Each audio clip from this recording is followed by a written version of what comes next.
Bien-aimés dans le Seigneur, je vous salue au nom puissant de notre Seigneur Jésus-Christ. Il fait beau aujourd'hui, alors nous profitons de ce moment pour rendre gloire à Dieu, lui qui est le maître des temps et des circonstances. Nous le remercions pour le soleil, nous le remercions pour la lumière, nous le remercions pour tout ce qui contribue vraiment à affermir la vie qu'il nous a donnée et qui renouvelle chaque jour.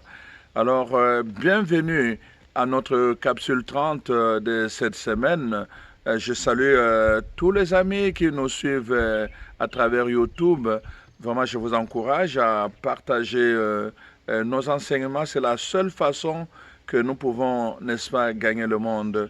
La parole de Dieu, nous avons entendu dans l'évangile de l'Ascension, Jésus nous envoie jusqu'aux extrémités de la terre. Et dit, vous allez recevoir une force, alors vous serez mes témoins jusqu'aux extrémités de la terre. Personne ne peut faire le tour jusqu'aux extrémités de la terre. Mais si chacun prend sa part, si chacun fait sa part, en faisant adhérer plusieurs personnes à ces émissions, si chacun fait sa part en faisant écouter d'autres, en partageant le lien avec d'autres personnes, si chacun fait sa part, alors nous pourrons faire connaître Jésus-Christ jusqu'aux extrémités de la terre. C'est vraiment le souhait de Dieu, mais c'est aussi notre intention en entreprenant évidemment ce ministère d'évangélisation à travers Capsule 30. Alors, soyez bénis, je prie tous les jours pour chacune de vous qui vous engagez, n'est-ce pas, à faire connaître Jésus, à le faire aimer à travers nos émissions. Je salue tous les amis de Belgique, sœur Laurette Mouyamouna, et puis ma belle-sœur Salomé Mobey, qui ont vraiment beaucoup travaillé pour donner beaucoup de connexions à plusieurs personnes pour qu'ils puissent être eux aussi partager cette richesse. Alors, le thème de notre capsule d'aujourd'hui, c'est chrétien, es-tu revêtu? Chrétien, es-tu revêtu? C'est important que nous puissions réfléchir sur vraiment ce thème de revêtement parce qu'aujourd'hui, on ne peut pas s'en passer. Voyez-vous, nous sommes en train de vivre un moment important. Nous avons été bousculés par cet événement à la dimension mondiale depuis l'apparition de cette pandémie Covid-19. Ça vient changer nos vies, nos façons d'être, et nous ne serons plus les mêmes, nous n'aurons plus les mêmes habitudes. Et alors, le problème souvent, comme je dis aux gens, c'est pas simplement de se contenter de combattre ce virus par le vaccin. Non, le problème n'est pas toujours là. Nous ne pouvons pas passer toute notre vie simplement à prendre des vaccins. Mais le vrai problème, en fait, c'est que nous pouvons adopter un nouveau style de vie. Un style de vie sain, un style de vie qui nous maintient en santé. Et évidemment, vous voyez, c'est vraiment toute la différence. Nous donnons une certaine discipline. Quand nous avons un style de vie discipliné, notre environnement sera sain et nous-mêmes nous serons sains et nous serons en santé. Donc, le vrai combat, c'est à ce niveau-là. C'est vraiment quand nous sommes en santé, notre système immunitaire fonctionne normalement et alors notre système immunitaire lui-même va commencer à combattre toutes sortes de microbes et toutes sortes de virus, évidemment. C'est important que nous développions, évidemment, un style de vie sain et un style de vie discipliné. Voilà comment je pars de cela. C'est la même chose dans le niveau de tout ce qui concerne notre vie. La parole de Dieu nous dit chaque matin dans l'Ancien Testament, le peuple de Dieu devait aller ramasser, n'est-ce pas, la manne au désert. Chaque matin, il ne pouvait pas garder pour un autre jour. Chaque matin, il devait aller ramasser une nouvelle manne pour se nourrir. Chaque matin, voyez-vous. Et la parole de Dieu nous dit aussi, chaque matin, Dieu renouvelle ses bontés. La parole de Dieu dit dans Lamentation 3, versets 22 à 23, « Les bontés de l'Éternel ne sont pas épuisées. Elles se renouvellent chaque matin. » Chaque matin, Dieu renouvelle ses bontés pour chacun, chacune de nous. Voilà pourquoi je dis, est-ce que nous sommes revêtus chaque matin? Chaque matin, nous devons nous revêtir. Quand nous regardons dans nos habitudes, le revêtement prend une place importante, nous le savons. De par nos habitudes au quotidien, nous voyons d'abord que le revêtement occupe une place importante dans notre culture d'aujourd'hui et dans notre génération.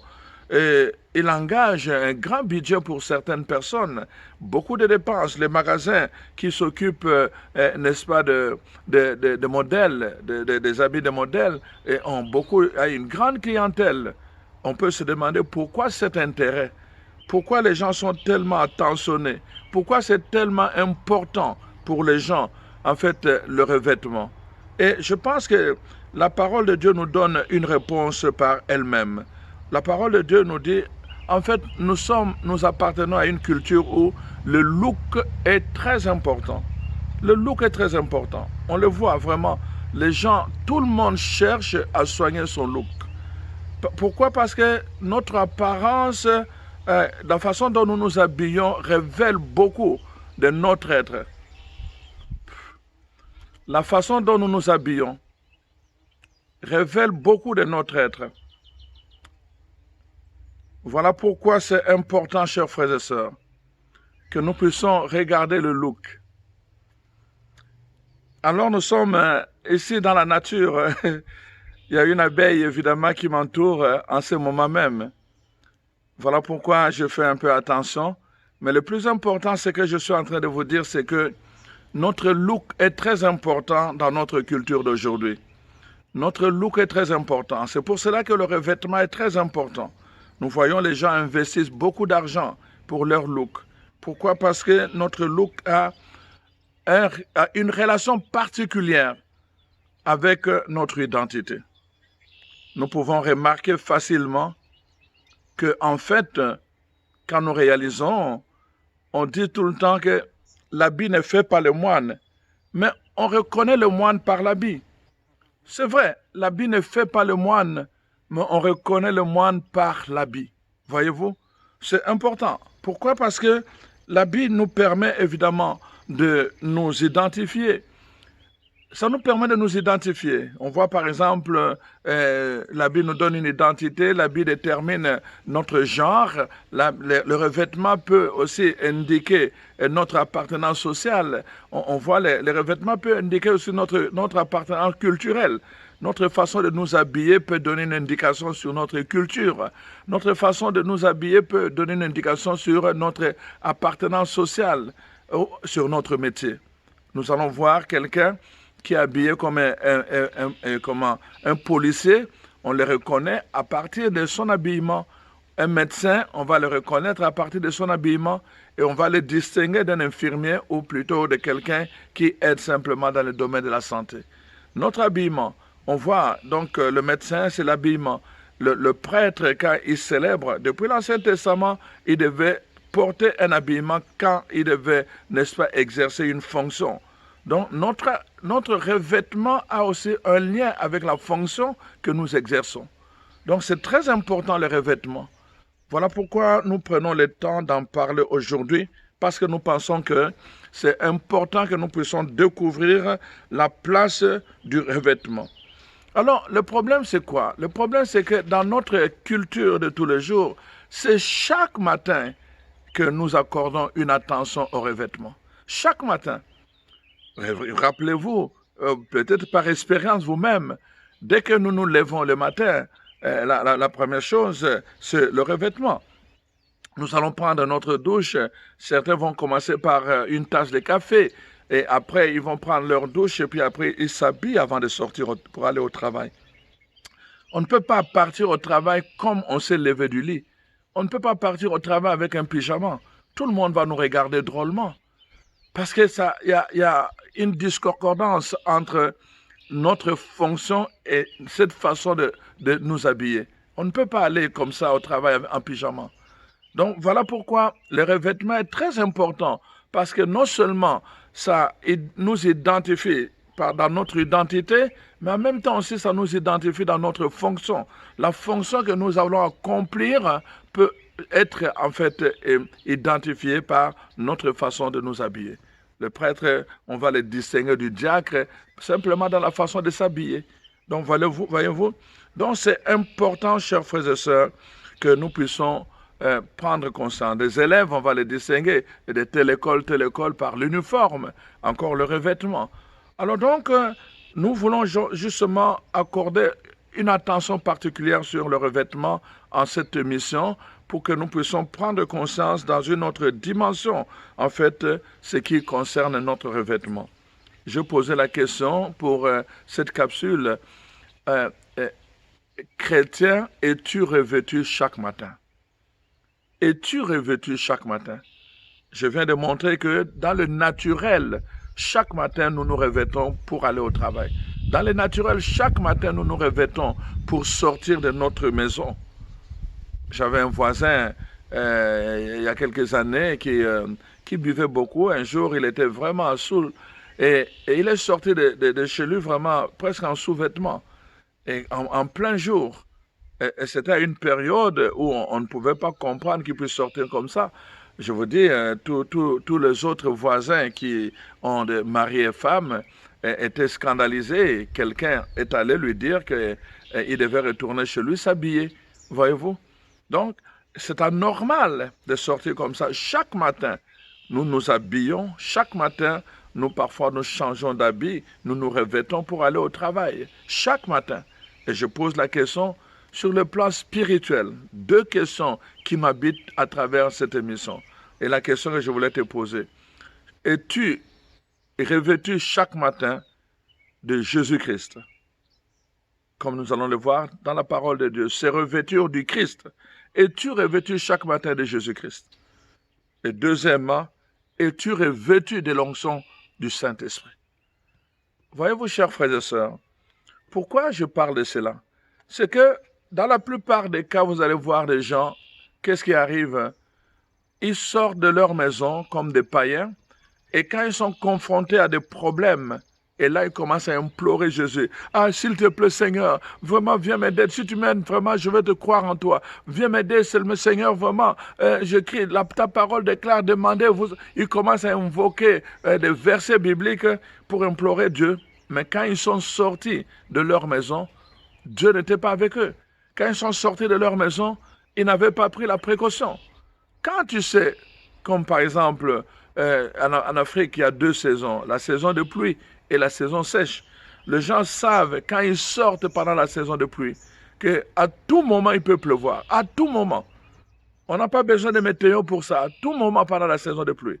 Surtout dans des pays qui sont sur l'équateur.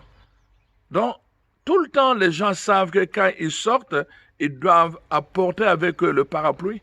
Même quand au moment où ils sortent, il ne pleut pas. Même quand il ne pleut pas, quand ils sont en train de sortir, ils doivent prendre avec eux le parapluie.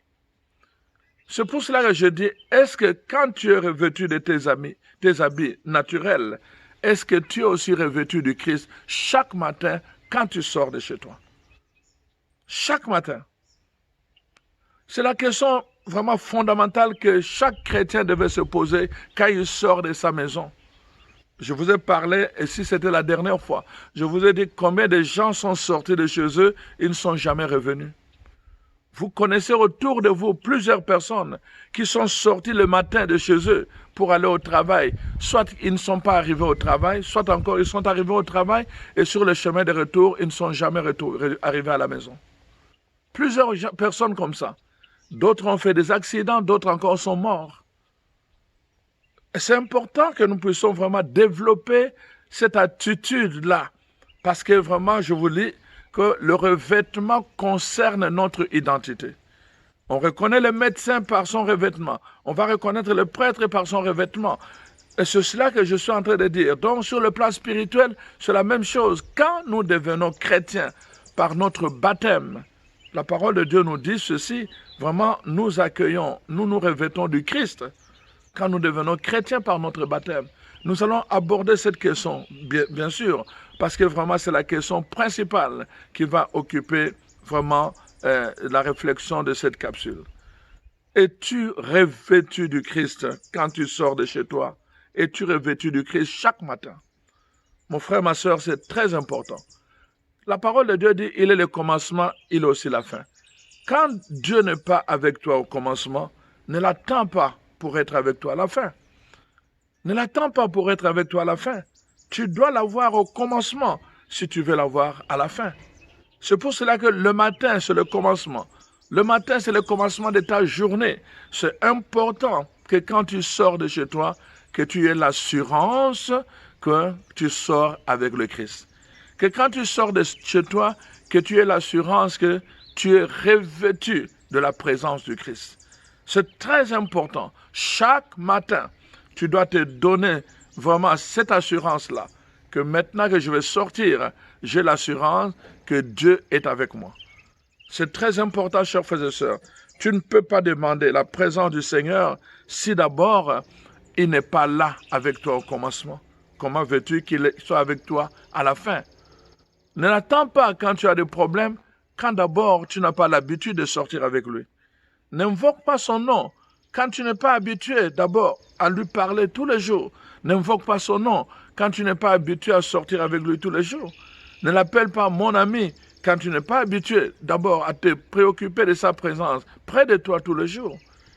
Lui-même avait promis, je m'en vais mais je serai avec vous tous les jours jusqu'à la fin de temps. C'est une promesse que le Seigneur nous a faite. Il sera avec nous. Le Seigneur est notre ami. Il a dit, je ne vous appelle plus mes serviteurs, je vous appelle maintenant mes amis parce que tout ce que j'ai appris de mon Père, je vous le fais connaître. Mais un ami, c'est justement quelqu'un qui partage notre intimité. Chaque matin, Jésus est notre ami. Il veut partager notre intimité. Il veut partager notre journée. Il veut être là dans des moments de joie comme dans des moments difficiles. Il veut être là avec nous. Il veut être là. C'est de notre intérêt d'ailleurs. Quand Jésus est avec nous, c'est pour notre intérêt. Quand il est avec nous, c'est pour notre intérêt. Pourquoi? Parce qu'il apporte toujours un plus. Il apporte toujours. Partout où ça ne va pas, les apôtres, ils ont péché pendant toute la nuit. Ils n'ont rien attrapé. Quand Jésus est arrivé, il a donné la directive. Et alors, ils ont attrapé beaucoup de poissons. Quand ils étaient dans la barque, et alors que tout était secoué, ils étaient secoués par le vent violent, qu'est-ce qu'il a fallu? Parce que Jésus était avec eux, ils sont allés le réveiller. Et alors Jésus a dit une parole, tais-toi. On nous dit le vent qui tourmentait, qui créait des vagues, le vent violent s'est apaisé d'un coup juste parce que Jésus a donné l'ordre. Quand le Seigneur est avec toi, quand il marche avec toi, quand il sort avec toi, c'est une assurance. La parole de Dieu dit dans le psaume 91, celui qui se met sous l'abri du Très-Haut, celui-là peut dire, le Seigneur est mon refuge. Quand tu te mets sous l'abri du manteau de Jésus-Christ, quand tu le portes comme un manteau, tu as une assurance. Tu as une assurance, tu peux dire toi aussi, le Seigneur est mon refuge. Pourquoi? Parce que tu te mets sous son abri. Voyez-vous, chers frères et sœurs, c'est très important que nous puissions nous mettre justement avec lui, que nous puissions vraiment l'associer avec nous tous les jours, chaque matin, comme il est dit dans la parole de Dieu, chaque matin. Chaque matin, nous devons rechercher la présence de Dieu. Chaque matin, nous devons nous revêtir du manteau du Seigneur. Chaque matin, nous devons recréer l'intimité avec lui. Chaque matin, nous devons nous assurer qu'il est sorti avec nous et que nous sommes sortis avec lui. Voici ce que la parole de Dieu nous dit, chers frères et sœurs. C'est pour cela que c'est très important que nous puissions regarder tout cela ensemble. Je suis en train de partir de l'image de l'habillement, du revêtement naturel, pour vous parler de l'image du revêtement spirituel. Parce que nous allons voir, dans la Bible, la parole de Dieu fait beaucoup allusion à l'habit. Il y a plusieurs allusions qui sont faites au revêtement, à l'habillement. On le voit dès le commencement avec Adam et Ève. Quand, au début, on nous dit qu'ils avaient une intimité directe avec Dieu. Et à un moment donné, Satan est venu, n'est-ce pas, le tromper en leur disant, Dieu vous a dit, si vous mangez les fruits de cet arbre, vous allez souffrir. En réalité, si vous les mangez, vos yeux vont s'ouvrir. Et ils ont mangé, et la parole de Dieu dit, à partir de ce moment-là, toute la communion qu'ils avaient avec Dieu a été brisée. Et alors, voyez-vous, ils se sont retrouvés nus. Et la parole de Dieu nous dit dans les livres de Genèse, la première chose que Dieu fait, c'est quoi? C'est d'abord de sacrifier, n'est-ce pas? Il va sacrifier des animaux pour prendre leurs revêtements afin de revêtir, n'est-ce pas, Adam et Ève. Il va prendre le revêtement. Pour revêtir Adam et Ève, Dieu va sacrifier des animaux. Voyez-vous, c'est tellement important. Après la chute, l'habillement est tellement important que Dieu lui-même va sacrifier les animaux pour revêtir Adam et Ève. Parce qu'ils ne pouvaient plus se retrouver dans cette situation-là de nudité qui est symbolique sur le plan spirituel. Ça prenait un revêtement. Mais il fallait un sacrifice pour ce revêtement-là. Il y a un lien entre ce sacrifice avec notre revêtement aujourd'hui par le baptême. Voyez-vous? Il y a eu un sacrifice pour le revêtement d'Adam. Il y a eu un sacrifice pour notre revêtement à nous, chrétiens. Le sacrifice de Jésus-Christ. Donc, la parole de Dieu nous montre déjà, dès le commencement, Adam et Ève, n'est-ce pas, ils vont, n'est-ce pas, vivre sous le signe de revêtement. Dès le commencement, ça va être le revêtement. Alors donc, la parole de Dieu nous montre aussi un autre exemple dans l'Ancien Testament, dans les livres des rois. La parole de Dieu nous montre, à partir du chapitre 18, le premier livre des rois, le chapitre 18, la rencontre, n'est-ce pas, de David avec Jonathan, le fils du roi Saül. David était un berger, mais il était aussi musicien. Il jouait la harpe. Et à un moment donné, on nous dit, quand Dieu, n'est-ce pas, a abandonné le roi Saül, alors il a été frappé, il a été habité par un démon. Ce démon-là le tourmentait tellement. La seule façon de le calmer, le roi Saül, c'était, n'est-ce pas, de jouer la musique. Quand on jouait la musique, il se calmait. L'esprit qui le tourmentait se calmait. Voilà pourquoi, voyez-vous, chers frères et sœurs, le roi lui-même, quand on lui a conseillé, il a dit allez le chercher. On est allé chercher David. David est venu dans la cour royale. Il a commencé, n'est-ce pas, à jouer la musique, à apaiser. Et progressivement, il a commencé à se manifester à travers ses talents. Il est allé combattre Goliath et là, il a commencé à s'affirmer. Voilà pourquoi, alors, à un moment donné, Jonathan, le fils du roi, c'est-à-dire l'héritier du trône, va se lier d'amitié avec David. Et alors, il va voir que David a beaucoup de talents. Jonathan va se lier d'amitié avec David et il va, pour sceller cette amitié, qu'est-ce qu'il va faire? Il va donner à David, il va dire, nous allons échanger nos habits. Il prend ses habits de prince, il les donne à David. Il prend son épée de prince, il les donne à David. Ils échangent les habits. Voyez-vous? En échangeant des habits, lui-même le dit, je sais que tu deviendras roi. Jonathan, le prince, dit à David, je sais que c'est toi qui deviendras roi à la place de mon père. Il échange les habits prophétiquement. En échangeant les habits, c'est comme s'il y avait un transfert de son identité de prince qu'il transférait à David. Voyez-vous? L'habit porte notre identité. L'habit porte notre identité, chers frères et sœurs. Et c'est important que nous puissions prendre conscience du revêtement. Nous ne pouvons pas nous revêtir n'importe comment. Nous ne pouvons pas nous tenir n'importe comment.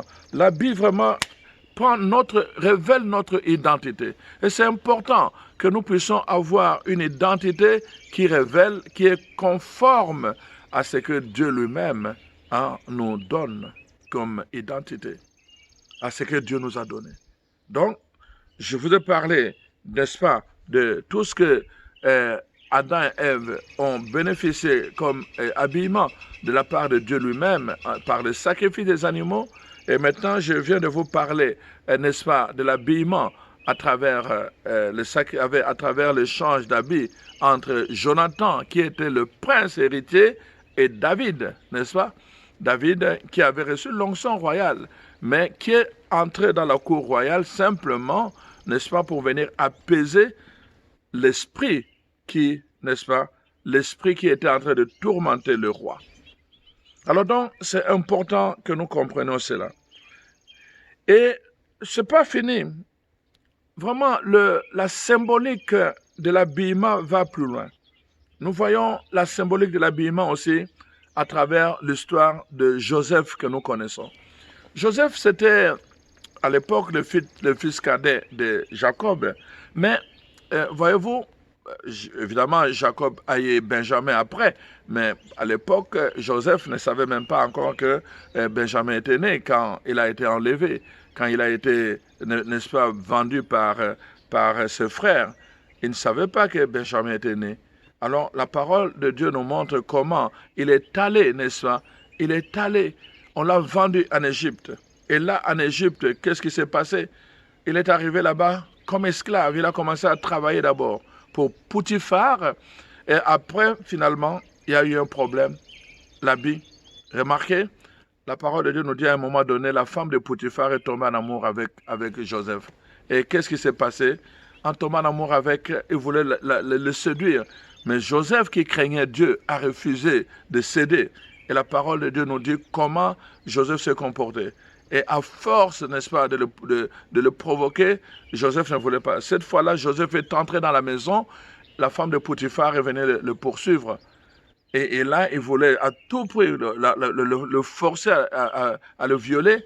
Et Joseph voulait s'enfuir. En voulant s'enfuir, la femme de Potiphar a tiré, n'est-ce pas, son manteau, sa tunique. Joseph s'est enfui, mais il a laissé sa tunique.